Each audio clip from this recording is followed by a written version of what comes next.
Hello दोस्तों, क्या आप सच में लोगों को समझना चाहते हैं? क्या आप उनके व्यवहार, उनकी सोच और उनकी असली मंशा को पहचानना चाहते हैं? हम हर दिन अनगिनत इंसानों से मिलते हैं। कुछ हमें पसंद आते हैं, कुछ नहीं। कुछ हमें समझ में आते हैं, कुछ हमें कंफ्यूज कर देते हैं। लेकिन क्या आपने कभी सोचा है कि इंसान आखिर बिहेव कैसे करते हैं? क्यों कुछ लोग इतने चार्मिंग और इन्फ्लुएंशियल होते हैं, जबकि कुछ की बातें सुनकर ही इरिटेशन होने लगता है? क्यों कुछ लोग दूसरों को आसानी से मैनिपुलेट कर लेते हैं और कुछ बार बार धोखा खा जाते हैं? ये सब कोई मैजिक नहीं है, बल्कि एक साइकोलॉजी है, the laws of human nature. यह किताब हमें सिखाती है कि इंसान का नेचर प्रिडिक्टेबल है, और अगर हम इसे समझ लें तो हमारी लाइफ पूरी तरह से ट्रांसफॉर्म हो सकती है। चाहे वो आपकी पर्सनल लाइफ हो या प्रोफेशनल करियर, अगर आपको लोगों की असली नेचर की नॉलेज होगी तो आप हर सिचुएशन में स्मार्ट डिसीजंस ले सकते हैं। इस किताब के ऑथर रॉबर्ट ग्रीन हैं, जो अपनी डीप रिसर्च और पावरफुल स्टोरी टेलिंग के लिए जाने जाते हैं। उन्होंने इसमें इंसानी साइकोलॉजी, मैनिपुलेशन, पावर डायनामिक्स और बिहेवियर पैटर्न्स को डिकोड किया है, जिसे समझकर हम अपनी लाइफ में एक नया लेवल अचीव कर सकते हैं। इमेजिन करें, आप किसी नए इंसान से मिलते हैं। वो बहुत फ्रेंडली दिखता है, लेकिन कुछ ही समय में आपको लगता है कि वो आपको इमोशनली ड्रेन कर रहा है। या फिर कोई आपका अच्छा दोस्त आपको हमेशा सपोर्ट करता है, लेकिन एक दिन अचानक आपको एहसास होता है कि वो सिर्फ अपने फायदे के लिए ऐसा कर रहा था। ऐसे मोमेंट्स में हम सोचते हैं, काश मैं पहले ही समझ पाता। और यही कमी हम अपनी लाइफ में बार बार महसूस करते हैं। लेकिन अगर हम इंसानों की साइकोलॉजी को सही से समझ लें तो ना सिर्फ हम अपने आसपास के लोगों को डिकोड कर सकते हैं, बल्कि खुद को भी एक बेटर वर्जन में ट्रांसफॉर्म कर सकते हैं। क्या आपको कभी ऐसा महसूस हुआ है कि कुछ लोग हर जगह अटेंशन अट्रैक्ट कर लेते हैं, चाहे वो ऑफिस हो, कोई पार्टी हो या फिर सोशल मीडिया? जबकि कुछ लोग कितनी भी मेहनत कर लें, उन्हें कोई सीरियसली नहीं लेता। ये सिर्फ लक नहीं है, इसके पीछे एक पूरा साइंस छुपा हुआ है। The laws of human nature हमें यही सिखाती है कि कैसे कुछ लोग दूसरों के इमोशंस को मैनिपुलेट करते हैं, कैसे कुछ लोग पावर को अपनी एडवांटेज में यूज करते हैं, और कैसे हम इन पैटर्न्स को पहचान कर अपनी जिंदगी को कंट्रोल में ले सकते हैं। इंसानों के बिहेवियर को समझना सिर्फ एक स्किल नहीं है, बल्कि ये सर्वाइवल की स्ट्रेटजी है। अगर आप लोगों की इंटेंशंस, इमोशंस और उनके हिडन मोटिव्स को डीकोड कर सकते हैं, तो कोई आपको इजीली फूल नहीं कर सकता। आप अपने रिलेशनशिप्स को स्ट्रांग बना सकते हैं, अपने करियर में ग्रो कर सकते हैं, और हर सिचुएशन में खुद को पावरफुल बना सकते हैं।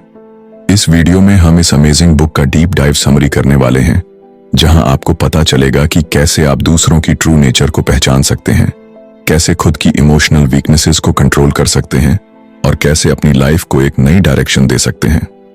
तो इस वीडियो को अंत तक जरूर देखिए, क्योंकि अगर आप इसे मिस करते हैं तो आप उस पावर को खो देंगे जो आपकी लाइफ को पूरी तरह से चेंज कर सकती है। अब चलिए डाइव करते हैं the laws of human nature की इस शानदार जर्नी में, जहां हम इंसान की साइकोलॉजी के सबसे गहरे सीक्रेट्स को अनकवर करेंगे। Chapter 1, the law of irrationality, अतार्किकता का नियम। कभी आपने सोचा है कि क्यों कुछ लोग बिना ठोस वजह के गुस्सा कर बैठते हैं? क्यों हम में से कई लोग अपनी भावनाओं के प्रभाव में आकर ऐसे निर्णय ले लेते हैं जो बाद में हमें पछतावे की ओर ले जाते हैं? क्यों ऐसा होता है कि हम किसी चीज को एक नजरिए से देखने लगते हैं और उसी पर अड़ जाते हैं, भले ही हकीकत कुछ और हो? यह सब इंसानी स्वभाव की एक गहरी सच्चाई को दर्शाता है। हम सभी किसी न किसी हद तक इरेशनल होते हैं, और जब हम यह मान लेते हैं कि हम पूरी तरह से लॉजिकल हैं, तब असल में हम सबसे ज्यादा भ्रम में होते हैं। हम अपने चारों तरफ देखें तो पाएंगे कि दुनिया में बड़े बड़े फैसले भी केवल तर्क के आधार पर नहीं लिए जाते। लोग राजनीति में, बिजनेस में, रिश्तों में और अपने करियर में भी ऐसे निर्णय लेते हैं जो अक्सर उनकी भावनाओं से प्रेरित होते हैं। फिर भी हर कोई यह मानता है कि उसने बहुत सोच समझकर और लॉजिकल निर्णय लिया है। एक व्यक्ति जो बहुत बुद्धिमान और शिक्षित है, फिर भी कभी कभी क्रोध में आकर ऐसा काम कर बैठता है जो उसके लिए हानिकारक साबित होता है। एक व्यापारी जो सालों से अपने बिजनेस में सफल है, लेकिन एक बार लालच में आकर कोई गलत निवेश इन्वेस्टमेंट कर लेता है और सब कुछ खो बैठता है। एक नेता जो अपनी दूरदर्शिता के लिए जाना जाता है, मगर जब ईगो उसके ऊपर हावी हो जाता है तो वह गलत निर्णय लेकर अपनी रेपुटेशन को धूमिल कर लेता है। ऐसा क्यों होता है? क्योंकि इंसानी दिमाग में भावनाएं तर्क से अधिक प्रभावी होती हैं। जब हम किसी चीज को लेकर भावुक होते हैं तो हमारा मस्तिष्क उसे सही ठहराने के लिए कोई ना कोई तर्क गढ़ लेता है, चाहे वह कितना भी गलत क्यों ना हो। इसे रैशनलाइजेशन कहा जाता है। इसका मतलब यह है कि हम अपने गलत फैसलों को भी सही साबित करने की कोशिश करते हैं, बजाय इसके कि हम उन्हें स्वीकार करें और सुधारने की कोशिश करें। मान लीजिए कि आप किसी व्यक्ति को पसंद करते हैं। अगर वह कोई गलती करता है तो आप उसे नजरअंदाज कर देंगे या उसे माफ करने के बहाने ढूंढ लेंगे। लेकिन वही गलती अगर कोई ऐसा व्यक्ति करे जिसे आप पसंद नहीं करते तो आपको वह बहुत बड़ी लगने लगेगी। यह दर्शाता है कि हम चीजों को निष्पक्ष होकर नहीं देखते, बल्कि हमारी भावनाएं हमें प्रभावित करती हैं। इसी तरह जब हम किसी चीज से डरते हैं तो हमारा दिमाग उसी डर को सही साबित करने के लिए कारण ढूंढने लगता है। अगर हमें लगता है कि हम असफल हो सकते हैं तो हम उन सभी कारणों पर ध्यान देने लगते हैं जो हमारी असफलता को सिद्ध कर सकते हैं। ये इमोशनल थिंकिंग हमें आगे बढ़ने से रोकती है। अगर हम सच में अपनी भावनाओं को नियंत्रित करना चाहते हैं तो सबसे पहले हमें यह समझना होगा कि हम पूरी तरह से तर्कसंगत नहीं हैं। हमें खुद को यह सवाल पूछना होगा, क्या मेरा यह निर्णय किसी भावना से प्रभावित है? अगर हां, तो हमें एक कदम पीछे हटकर सोचना होगा।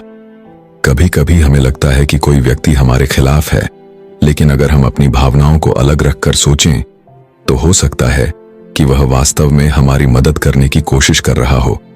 जब हम गुस्से में होते हैं तो हमें यह लगता है कि हमने सही प्रतिक्रिया दी है, लेकिन अगर हम शांत दिमाग से सोचें तो हमें अपनी गलती का एहसास हो सकता है। स्वयं को भावनाओं से मुक्त करने की कला, महान लीडर्स और सफल लोग एक खास चीज में माहिर होते हैं। वे अपनी भावनाओं को नियंत्रित करना सीख जाते हैं। वे यह समझते हैं कि किसी भी परिस्थिति में तुरंत प्रतिक्रिया देने की बजाय थोड़ा रुककर, गहरी सांस लेकर और तर्कसंगत सोच अपनाकर फैसला लेना बेहतर होता है। जब भी हम किसी भावना से प्रेरित होकर कोई निर्णय लेने वाले हों तो हमें खुद से यह पूछना चाहिए, क्या मैं इस स्थिति को निष्पक्ष रूप से देख रहा हूं? क्या मेरा निर्णय किसी डर, लालच, क्रोध या अहंकार से प्रभावित हो रहा है? अगर कोई और मेरी जगह होता तो वह क्या करता? अगर हम इन सवालों के जवाब ईमानदारी से दे सकते हैं तो हम अपने इरेशनल बिहेवियर को पहचान सकते हैं और अपने जीवन को बेहतर बना सकते हैं। इरेशनलिटी केवल दूसरों में नहीं होती, यह हमारे अंदर भी होती है। अगर हम यह मान लें कि हम भी गलत सोच सकते हैं तो यही पहला कदम होगा अपने दिमाग को अधिक रैशनल बनाने की ओर। भावनाएं हमारे जीवन का हिस्सा है, लेकिन अगर हम उन्हें बिना सोचे समझे अपने निर्णयों पर हावी होने दें तो वे हमें नुकसान पहुंचा सकती हैं। Chapter 2, the law of narcissism, आत्ममुग्धता का नियम। क्या आपने कभी ऐसे इंसान को देखा है जो हमेशा अपनी ही तारीफ करता रहता है, जो हर बात में खुद को सबसे बेहतर दिखाने की कोशिश करता है? या फिर कोई ऐसा व्यक्ति जो आपकी भावनाओं को समझने के बजाय सिर्फ अपने बारे में सोचता है? अगर हां, तो आपने आत्ममुग्धता, नार्सिसिज्म को करीब से देखा है। हम सभी अपने बारे में सोचते हैं, यह स्वाभाविक है, लेकिन कुछ लोग खुद को लेकर इतने अधिक केंद्रित होते हैं कि वे दूसरों की भावनाओं, विचारों और परेशानियों को देख ही नहीं पाते। वे अपने छोटे से दायरे में जीते हैं, जहां उनकी दुनिया का केंद्र केवल मैं होता है। यही आत्ममुग्धता है। अगर आप ध्यान दें तो पाएंगे कि ऐसे लोग हमेशा अपने बारे में बात करते हैं। अगर आप उन्हें अपनी किसी समस्या के बारे में बताएंगे तो वे तुरंत उसे अपनी किसी और बड़ी समस्या से जोड़कर बताने लगेंगे। उन्हें इस बात से फर्क नहीं पड़ता कि आप कैसा महसूस कर रहे हैं, क्योंकि उनके लिए सबसे जरूरी चीज उनकी खुद की छवि होती है। आत्ममुग्धता केवल उन लोगों तक सीमित नहीं है जो दूसरों के सामने खुद को महान दिखाने की कोशिश करते हैं। यह एक बहुत गहरे स्तर पर हर इंसान के अंदर पाई जाती है। हम सब किसी न किसी रूप में आत्ममुग्ध होते हैं। जब कोई हमारी तारीफ करता है तो हमें अच्छा लगता है, जब कोई हमारी आलोचना करता है तो हमें बुरा लगता है। लेकिन जो लोग पूरी तरह से आत्ममुग्ध होते हैं वे इस भावना को अपनी पूरी पहचान बना लेते हैं। उनके लिए दुनिया केवल उन्हीं के इर्द गिर्द घूमती है। बचपन में हर बच्चा स्वाभाविक रूप से आत्मकेंद्रित होता है। एक छोटे बच्चे के लिए उसकी दुनिया बस वही होती है।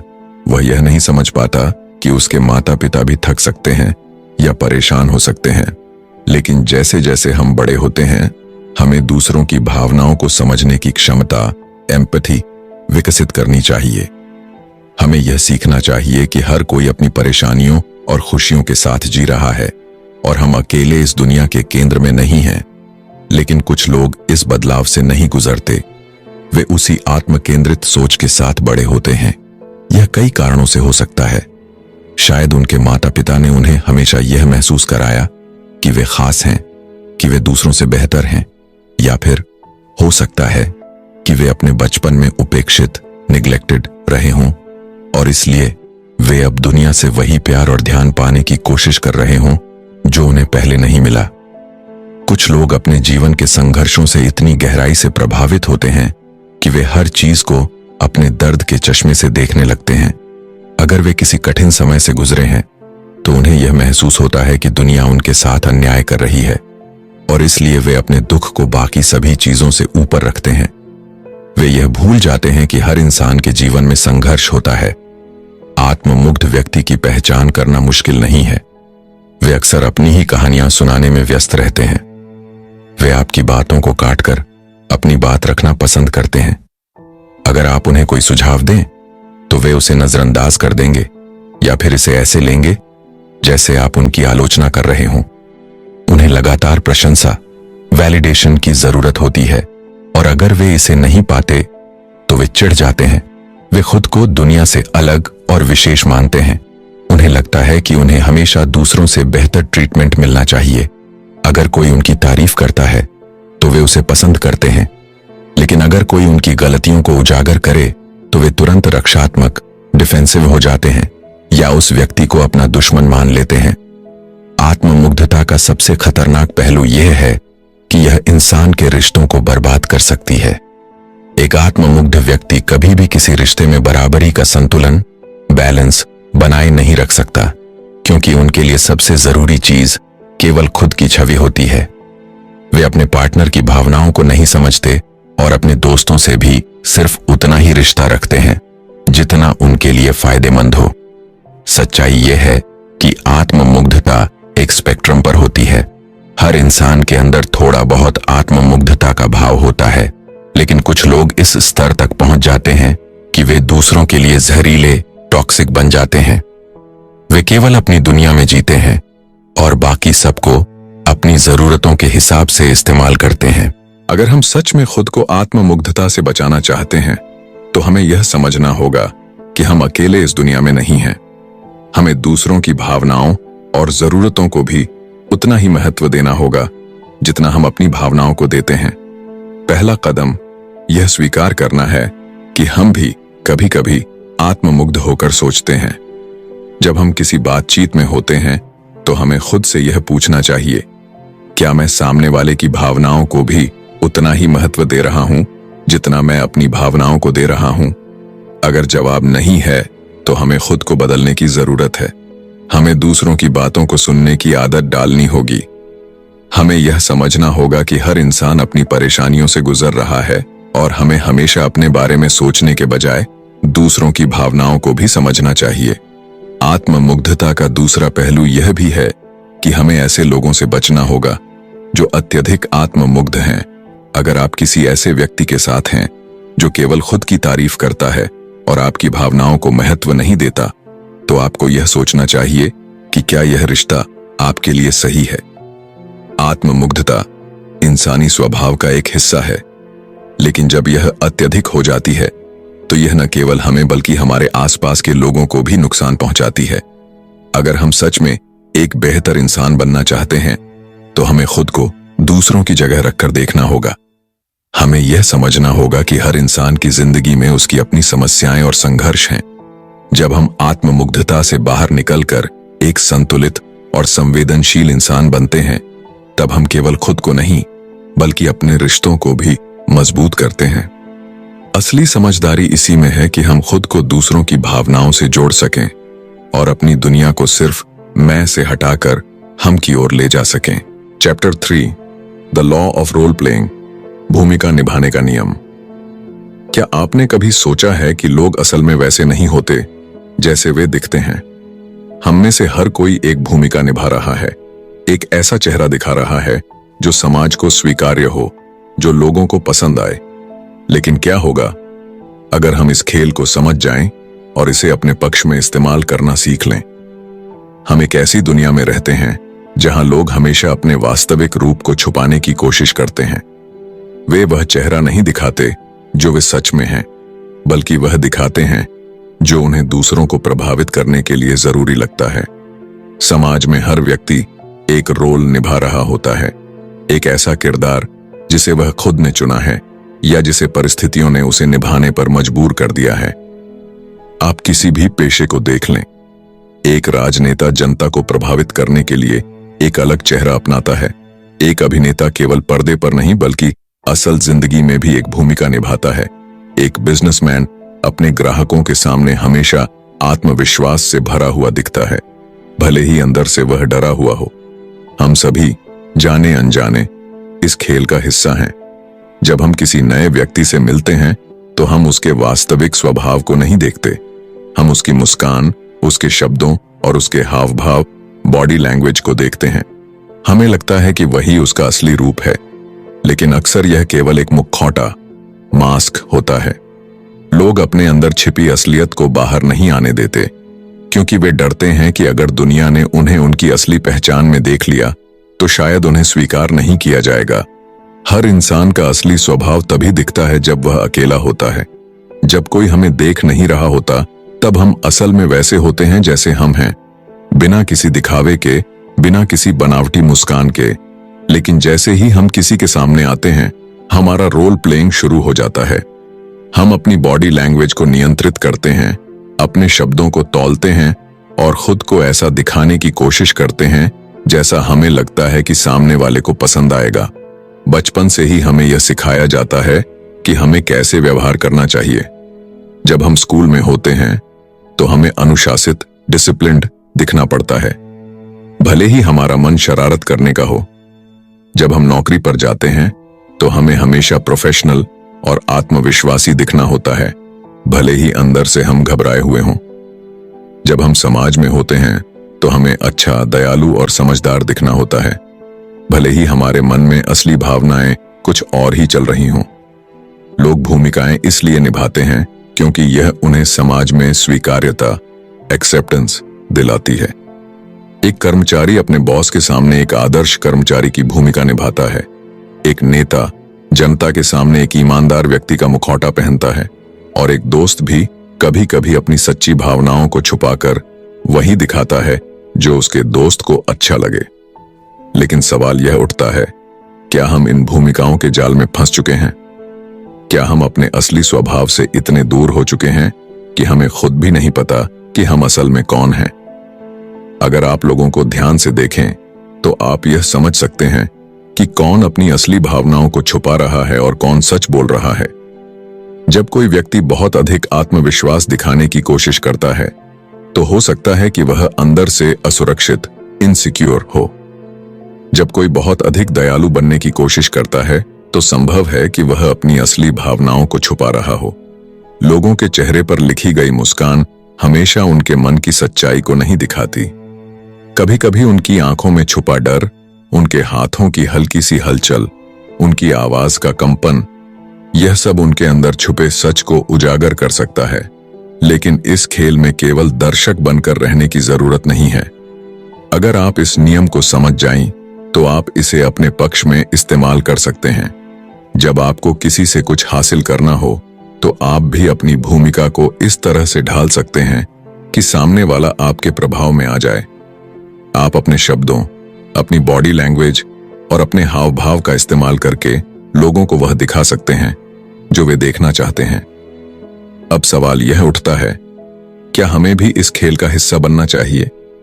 क्या हमें भी एक मुखौटा पहनकर समाज में अपनी जगह बनानी चाहिए? इसका जवाब इतना सरल नहीं है। अगर आप इस दुनिया में सफल होना चाहते हैं तो आपको यह समझना होगा कि रोल प्लेइंग इस समाज का हिस्सा है। आपको यह सीखना होगा कि कब और कैसे खुद को इस खेल में शामिल करना है। अगर आप एक नौकरी के इंटरव्यू में हैं तो आप अपना आत्मविश्वास दिखाएंगे, भले ही आप अंदर से नर्वस हों। अगर आप किसी महत्वपूर्ण व्यक्ति से मिल रहे हैं तो आप अपनी भाषा और व्यवहार को इस तरह से ढालेंगे कि वह आपसे प्रभावित हो। लेकिन साथ ही आपको यह भी याद रखना होगा कि कहीं यह भूमिका आपकी असली पहचान को न दबा दे। अगर आप हमेशा एक मुखौटा पहने रहेंगे तो एक समय आएगा जब आपको खुद भी नहीं पता होगा कि आप असल में कौन हैं। इसलिए समझदारी इसी में है कि आप इस नियम को अपने लाभ के लिए इस्तेमाल करें, लेकिन अपनी असली पहचान को भी न भूलें। दुनिया एक मंच है और हम सभी इस मंच पर अपनी अपनी भूमिकाएं निभा रहे हैं। कोई यह दिखाने की कोशिश कर रहा है कि वह बहुत सफल है, कोई यह साबित करने में लगा है कि वह बहुत खुश है, और कोई अपने दुख को छुपाकर मुस्कान का मुखौटा पहने हुए है। लेकिन अगर आप इस खेल को समझ जाइए तो आप इसे अपने फायदे के लिए इस्तेमाल कर सकते हैं। जब आप यह समझने लगते हैं कि लोग केवल वही नहीं हैं जो वे दिखते हैं, बल्कि उनके पीछे भी एक असली चेहरा छुपा है, तब आप दुनिया को एक अलग नजरिए से देखने लगते हैं। आप झूठी मुस्कानों के पीछे का दर्द देख सकते हैं, बनावटी आत्मविश्वास के पीछे की असुरक्षा महसूस कर सकते हैं, और दिखावे के शब्दों के पीछे छुपी सच्चाई को पहचान सकते हैं। इसलिए अगली बार जब आप किसी से मिलें तो केवल उसकी कही हुई बातों पर ध्यान न दें, बल्कि यह भी समझने की कोशिश करें कि वह किस भूमिका को निभा रहा है। और सबसे जरूरी बात, इस दुनिया में अपनी भूमिका को इस तरह निभाएं कि आप खुद को भी न भूलें, क्योंकि असली जीत इसी में है कि आप दुनिया के इस खेल को खेलें, लेकिन अपनी असल पहचान को खोए बिना। Chapter 4, the law of envy, ईर्ष्या का नियम। क्या आपने कभी महसूस किया है कि जब कोई आपके आसपास सफल होता है तो आपको खुशी कम और बेचैनी ज्यादा होती है? क्या आप कभी अपने ही किसी दोस्त की तरक्की देखकर असहज महसूस करने लगते हैं? यह कोई मामूली भावना नहीं है, बल्कि यह ईर्ष्या, एनवी है, एक ऐसा जहर जो इंसान के मन को धीरे धीरे खा जाता है। हम इंसान अपने स्वभाव से ही एक दूसरे की तुलना करने के आदी हैं। जब हम किसी को खुद से आगे बढ़ते देखते हैं तो हमारे मन में दो तरह की भावनाएं जन्म लेती हैं। या तो हम उनकी सफलता से प्रेरित होते हैं या फिर अंदर ही अंदर जलने लगते हैं। ईर्ष्या कोई नई चीज नहीं है, यह उतनी ही पुरानी है जितनी कि इंसान की सभ्यता। इतिहास में देखें तो पाएंगे कि सबसे बड़े युद्ध, षड्यंत्र और धोखाधड़ी के पीछे अक्सर ईर्ष्या ही रही है।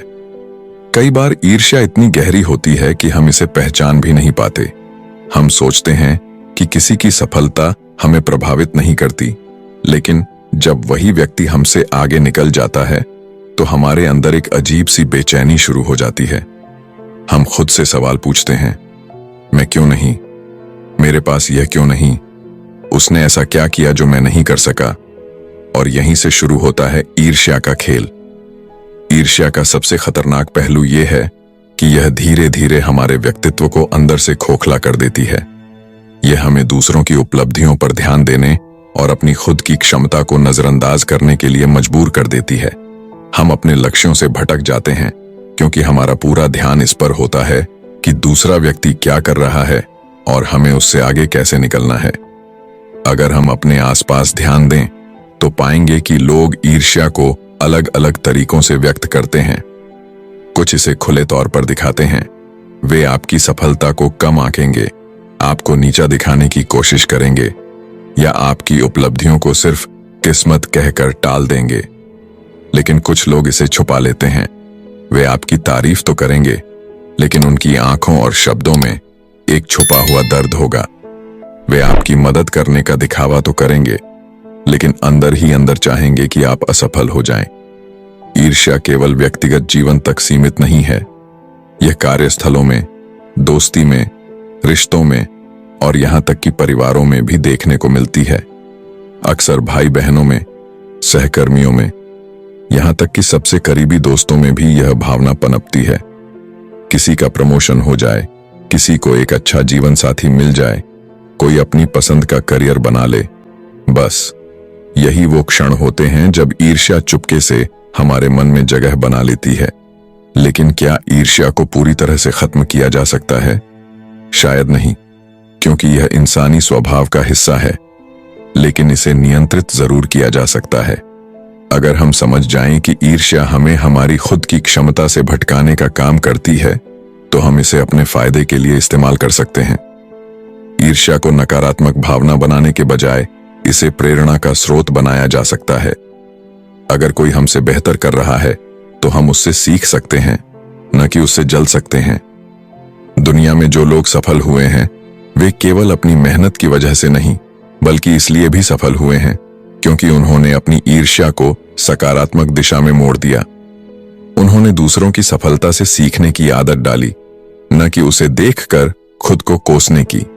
इसलिए अगली बार जब आप किसी की सफलता देखकर असहज महसूस करें तो खुद से यह सवाल पूछें, क्या मैं इस भावना को अपने विकास के लिए इस्तेमाल कर सकता हूं?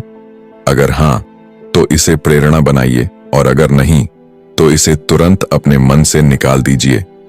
क्योंकि ईर्ष्या में जलते रहने से कोई आगे नहीं बढ़ता, बल्कि जो इसे पहचान कर काबू कर लेता है वही असली विजेता होता है।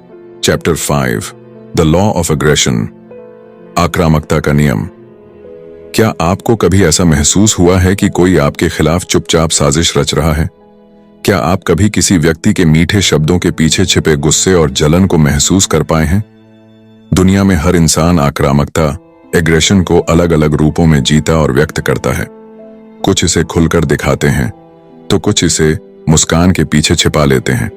लेकिन एक बात तय है, आक्रामकता हमारे जीवन का हिस्सा है और इसे समझना हमारी सबसे बड़ी ताकत हो सकती है। आक्रामकता को अक्सर गलत समझा जाता है। जब हम इस शब्द को सुनते हैं तो हमारे दिमाग में हिंसा, गुस्सा और शारीरिक संघर्ष की छवि बनती है। लेकिन असली आक्रामकता हमेशा इतनी सीधी नहीं होती। यह कई बार बहुत सूक्ष्म, सटल और छुपी हुई होती है। यह केवल शारीरिक रूप में नहीं, बल्कि शब्दों, भावनाओं और मानसिक खेलों, माइंड गेम्स के रूप में भी सामने आती है। कुछ लोग आक्रामकता को एक हथियार की तरह इस्तेमाल करते हैं, जबकि कुछ इसे नियंत्रण करने की कोशिश करते हैं। समाज में हर इंसान के भीतर एक न एक रूप में आक्रामकता मौजूद होती है। फर्क सिर्फ इतना है कि कुछ इसे नियंत्रित और सही दिशा में मोड़ना जानते हैं, जबकि कुछ इसे दूसरों के खिलाफ नफरत और बदले की भावना में बदल देते हैं। बचपन से ही हमें सिखाया जाता है कि हमें विनम्र, पोलाइट और शांत रहना चाहिए। हमें अपने गुस्से को दबाना चाहिए। लेकिन क्या वास्तव में गुस्से को दबाना सही तरीका है, या फिर हमें इसे समझकर सही दिशा में इस्तेमाल करना चाहिए? जब हम अपने आसपास के लोगों को देखते हैं तो हमें कई तरह की आक्रामकता देखने को मिलती है। कुछ लोग सीधे टकराव, कॉन्फ्रंटेशन में विश्वास रखते हैं। वे अपने गुस्से को खुलकर जाहिर करते हैं, बिना किसी डर के। वे बहस करते हैं, अपनी बात मनवाने के लिए जोर लगाते हैं और कभी-कभी लड़ाई तक करने को तैयार हो जाते हैं। यह खुले रूप में दिखने वाली आक्रामकता होती है, जिसे पहचानना आसान होता है। लेकिन कुछ लोग ऐसे होते हैं जो अपनी आक्रामकता को एक अलग ही स्तर पर ले जाते हैं। वे इसे छुपाकर रखते हैं, अपनी नाराजगी को मीठे शब्दों और दिखावे की मुस्कान में लपेटकर पेश करते हैं। छुपी हुई आक्रामकता, पैसिव एग्रेशन, सबसे खतरनाक होती है। ऐसे लोग सीधे लड़ाई नहीं करते, बल्कि दूसरों के खिलाफ गुप्त रूप से साजिशें रचते हैं। वे दूसरों की सफलता में अड़चन डालते हैं, पीठ पीछे बुरा बोलते हैं और दिखावे के रिश्ते निभाते हैं। वे कभी खुलकर अपना गुस्सा नहीं दिखाते, लेकिन उनके मन में जलन और नफरत पलती रहती है। वे सामने से तो आपकी तारीफ करेंगे, लेकिन आपकी नाकामयाबी का इंतजार भी करेंगे। कई बार हम खुद भी इस आक्रामकता का शिकार होते हैं। जब हमें दबाया जाता है, जब हमें अनदेखा किया जाता है, जब हमारी मेहनत का श्रेय कोई और ले लेता है, तब हमारे अंदर भी आक्रामकता जन्म लेती है। लेकिन सवाल यह है कि हम इसे कैसे व्यक्त करते हैं। क्या हम इसे सही दिशा में मोड़ते हैं या इसे अपने ऊपर हावी होने देते हैं? जो लोग आक्रामकता को समझ जाते हैं और इसे नियंत्रित कर लेते हैं, वे समाज में अपनी एक मजबूत पहचान बना पाते हैं। इतिहास में जितने भी महान नेता, बिजनेसमैन और प्रभावशाली लोग हुए हैं, उन्होंने अपनी आक्रामकता को सही दिशा में मोड़ने की कला सीख ली थी। वे अपने गुस्से और आक्रामक ऊर्जा को नष्ट करने के बजाय इसे अपने लक्ष्यों को पाने में लगाते थे। उन्होंने टकराव से बचने के बजाय उसका सामना करना सीखा।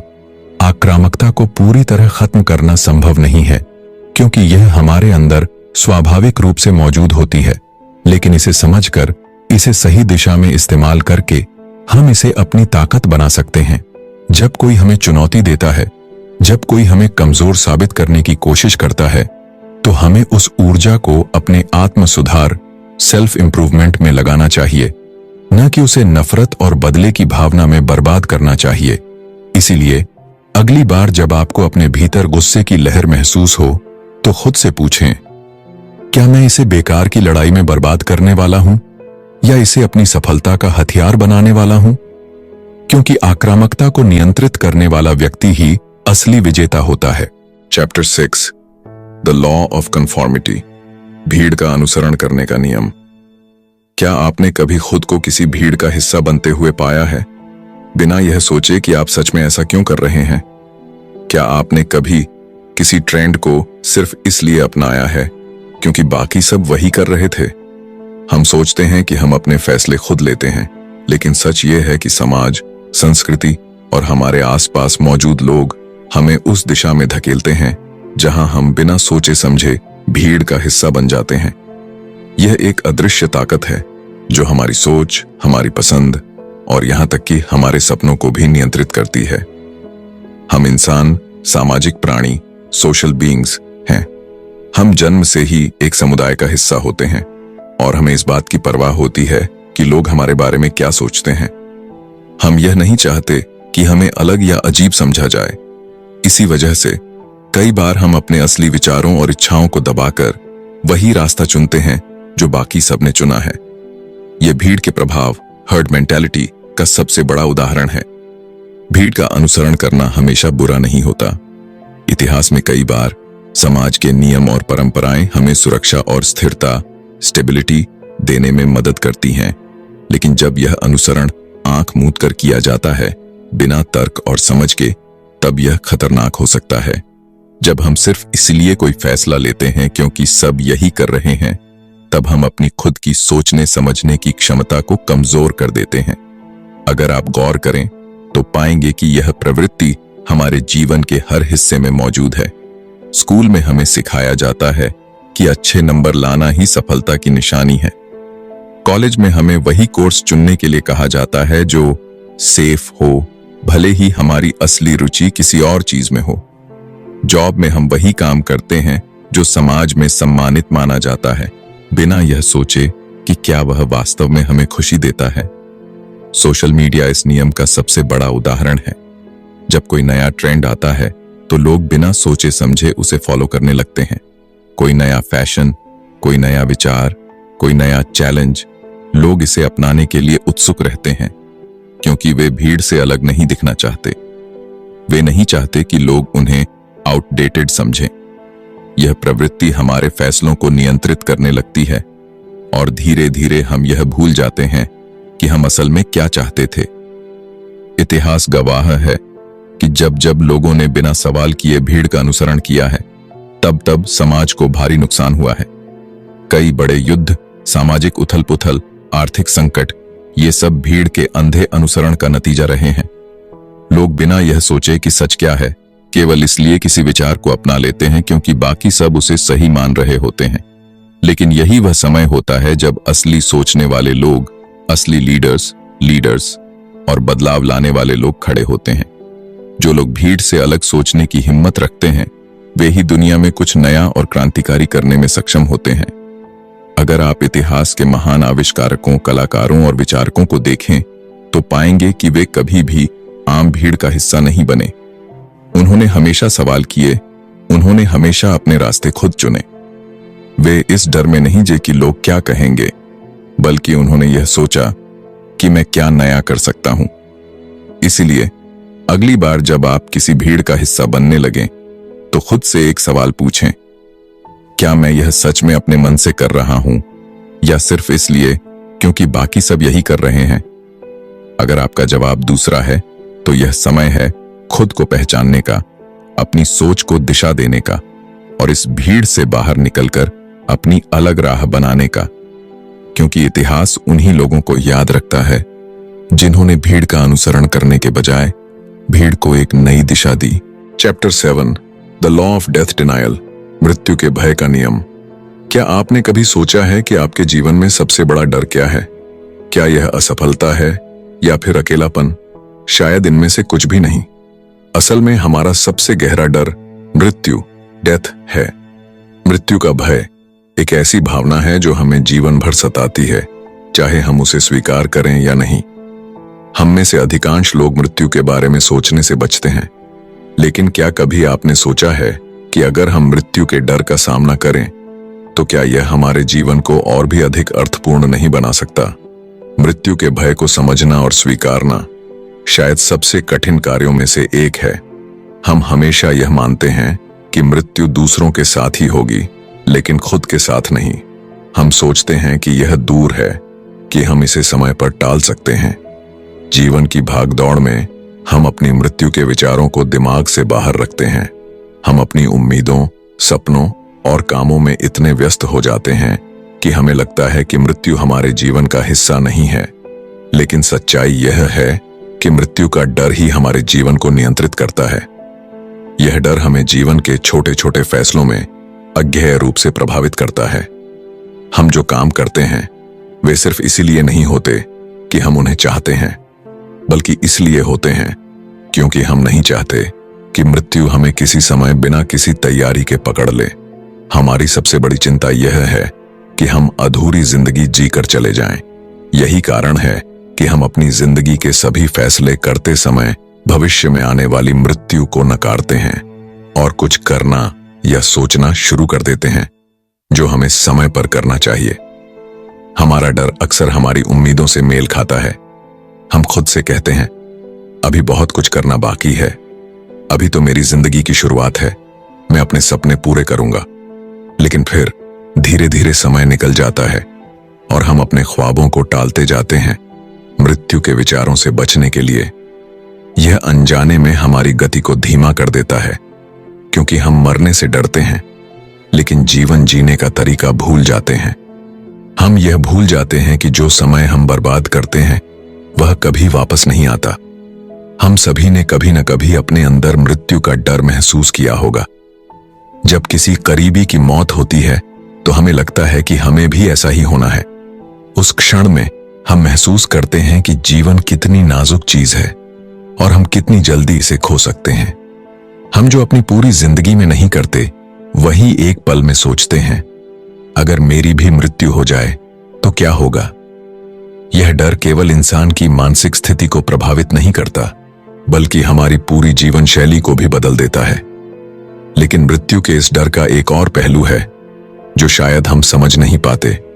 यह डर हमें उस दिशा में प्रेरित करता है जहां हम अपने जीवन का मूल्य समझ सकते हैं। जब हमें मृत्यु के विचारों का सामना होता है तो हमें एहसास होता है कि जीवन सीमित है और हर पल कीमती है। मृत्यु के डर से न केवल हम बचने की कोशिश करते हैं, बल्कि यह हमें खुद से सवाल करने का मौका देता है, मैं क्या कर रहा हूं? क्या मैं सही दिशा में जा रहा हूं? दूसरी ओर, जो लोग मृत्यु को नकारते हैं वे जीवन को खाली महसूस करते हैं। वे न केवल अपने जीवन के उद्देश्य से भटकते हैं, बल्कि हर कदम पर वह भय महसूस करते हैं कि उनका जीवन अधूरा रह जाएगा। वे समय का सदुपयोग नहीं कर पाते क्योंकि उन्हें लगता है कि मृत्यु कभी दूर नहीं जाती। वे बिना किसी लक्ष्य के, बिना किसी उद्देश्य के अपना जीवन जीते जाते हैं। लेकिन असली समझ यह है कि जब हम मृत्यु के डर का सामना करते हैं और इसे स्वीकार करते हैं तो हम अपने जीवन को पूरी तरह से जी सकते हैं। हम हर दिन को इतना मूल्यवान बना सकते हैं कि हमें यह न लगे कि हमने अपनी जिंदगी खो दी। जब हम मृत्यु को नकारने के बजाय उसे एक सच्चाई के रूप में स्वीकार करते हैं तो हमें अपने जीवन की वास्तविकता को समझने का अवसर मिलता है। हम अपनी सीमाओं, अपनी शक्तियों और अपनी कमजोरियों को पहचानते हैं। जब हम मृत्यु को स्वीकार करते हैं तो हम जीवन को पूरी तरह से जीने का साहस पाते हैं। यह हमें अपने सपनों का पीछा करने, अपने डर को पार करने और जीवन के हर पल को सच्चे दिल से जीने की प्रेरणा देता है। मृत्यु को स्वीकार करने का मतलब यह नहीं है कि हम इसे जल्द ही अपनाने की कोशिश करें, बल्कि इसका मतलब है कि हम अपने जीवन को अधिक अर्थपूर्ण और मूल्यवान बना सकते हैं। इसीलिए जब भी आपको मृत्यु का डर महसूस हो तो खुद से यह सवाल पूछें, क्या मैं इस डर को अपने जीवन को जीने के तरीके में एक प्रेरणा के रूप में बदल सकता हूं? पुस्तक के अंत में हम यह समझ पाते हैं कि मानव स्वभाव कितना जटिल और रहस्यमय है। हर व्यक्ति के अंदर गहरे दावे, इमोशंस और विचार चलते हैं जिनका पूरी तरह से अनुमान लगा पाना मुश्किल है। लेकिन जब हम इन नियमों को समझने लगते हैं तो हम न सिर्फ दूसरों के व्यवहार को बेहतर तरीके से समझ पाते हैं, बल्कि खुद को भी एक नई नजर से देख सकते हैं। ये नियम हमें आत्म जागरूकता, सेल्फ अवेयरनेस और संवेदनशीलता, एम्पैथी के महत्व को बताते हैं और हमें यह सिखाते हैं कि कैसे हम अपने और दूसरों के बीच के रिश्तों को और भी मजबूत और प्रभावशाली बना सकते हैं। हर व्यक्ति के अंदर आक्रामकता, ईर्ष्या, भय और अन्य छिपी हुई भावनाएं होती हैं। जब हम इन भावनाओं को पहचानते हैं और उन्हें समझते हैं तो हम अपनी जिंदगी में बेहतर फैसले ले सकते हैं और रिश्तों में कम गलतफहमियां पैदा कर सकते हैं। यही नहीं, इन मानव स्वभाव के नियमों को समझकर हम अपने व्यक्तिगत और पेशेवर जीवन में अधिक सफलता प्राप्त कर सकते हैं। जीवन में जिस तरह से हम दूसरों के साथ बर्ताव करते हैं वही हमें वापस मिलता है। इसलिए खुद को समझने और दूसरों को समझने की कोशिश करना न केवल हमें मानसिक शांति देता है, बल्कि हमारे जीवन को और भी प्रभावशाली बना सकता है। अगर आपको यह वीडियो पसंद आया हो तो कृपया लाइक और सब्सक्राइब करना न भूलें और इसी तरह के और गहरे ज्ञान से भरपूर वीडियो देखिए। अगले वीडियो में फिर मिलेंगे। तब तक खुश रहिए और अपने जीवन को पूरी तरह से जीने की कोशिश करते रहिए।